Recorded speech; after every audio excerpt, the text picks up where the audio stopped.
Olá, me chamo Thiago Moreno, sou professor de Física e hoje estudaremos o assunto dinâmica e movimento. Então, o nosso objetivo hoje é poder entender, do ponto de vista da dinâmica, os movimentos da cinemática, né?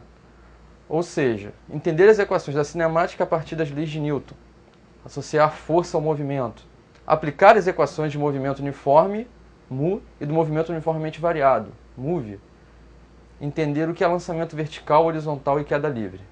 Para o nosso melhor aprendizado do conteúdo, a gente vai precisar de uns conhecimentos pré-requisitos para a gente poder resolver alguns problemas. A gente vai precisar saber resolver equações do primeiro grau, resolver equações do segundo grau, traçar gráfico de equações do primeiro e do segundo grau, entender o que é uma função, entendimento básico, né?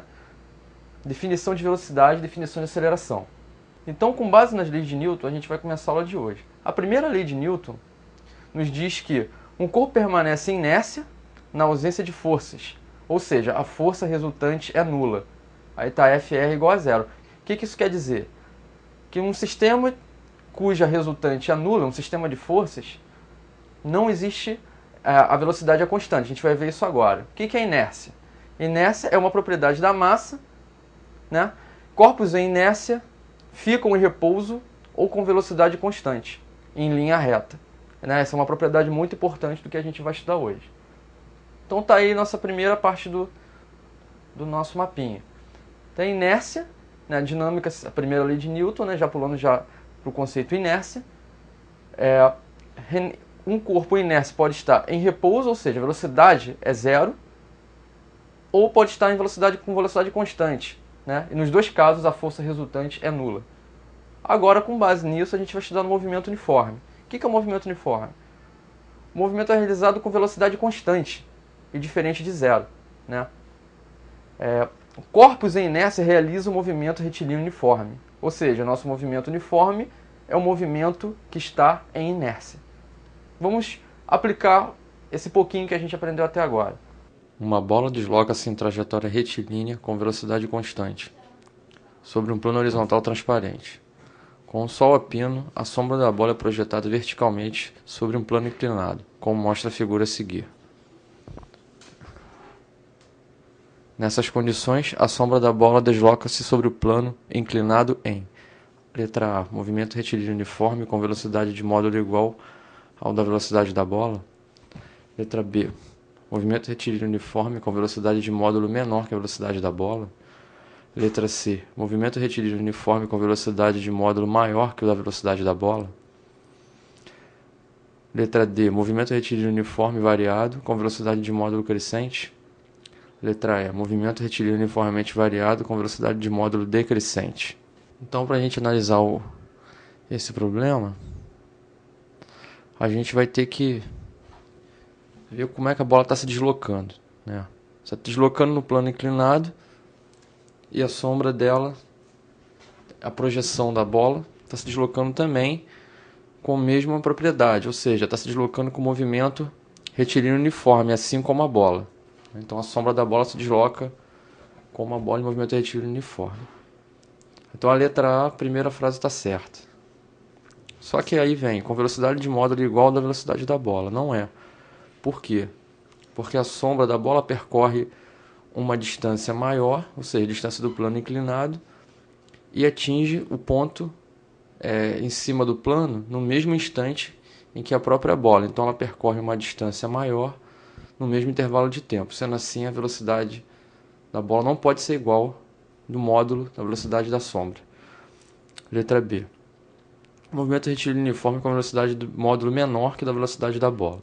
Então, o movimento retilíneo uniforme está certo, porém o módulo da velocidade não pode ser menor que o da bola. Então a sombra ela só pode ser maior que a da velocidade da bola. Né? Se a gente tem uma distância maior no mesmo intervalo de tempo, fazendo velocidade ΔS sobre ΔT, vai dar uma velocidade maior, que é justamente a letra C, né? Que é movimento retilíneo uniforme com velocidade de módulo maior que a velocidade da bola. Então essa é a letra certa, a letra C. A letra D já começa errada, assim como a letra E. Então a letra D é movimento retilíneo uniformemente variado, não é. Né? Porque Se a bola está em velocidade constante, sua projeção, ou seja, sua sombra também vai estar com velocidade constante. Então não pode ser movimento retilíneo uniformemente variado, assim como a letra E. Então essas duas já estão eliminadas já na primeira frase, sendo assim correta a letra C. Agora a gente vai pular para uma parte, a gente já está sabendo o que é inércia, né? Que a inércia é um movimento realizado na ausência de forças, ou seja, com a força resultante nula. E agora a gente vai aplicar uma equação, uma função de primeiro grau, né, da cinemática, que é a equação do movimento uniforme, ou equação horária dos espaços, né, ou das posições. X de t igual a x0 mais vt. O que é x? X de t é uma função, né, onde x é uma função do tempo, né, a posição em função do tempo. Tá aí. X de t é a posição final, né, em metros. Sempre lembrando que a gente trabalha com o sistema internacional. X bolinha esse aí, x de 0, a gente sabe que é a posição inicial. V é a velocidade constante, em metros por segundo, e t é o tempo. Tá aí então, dessa equação que a gente viu, graficamente ela é representada por essas duas formas aí. A gente tem as duas formas mais comuns, né?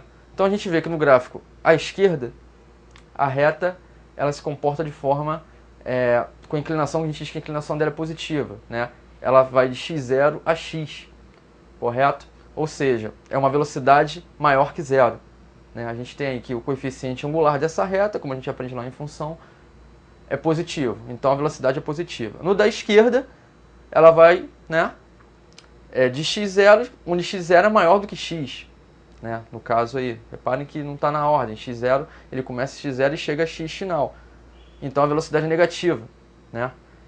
Reparem também que a função do primeiro grau para o movimento uniforme é uma função com uma característica especial.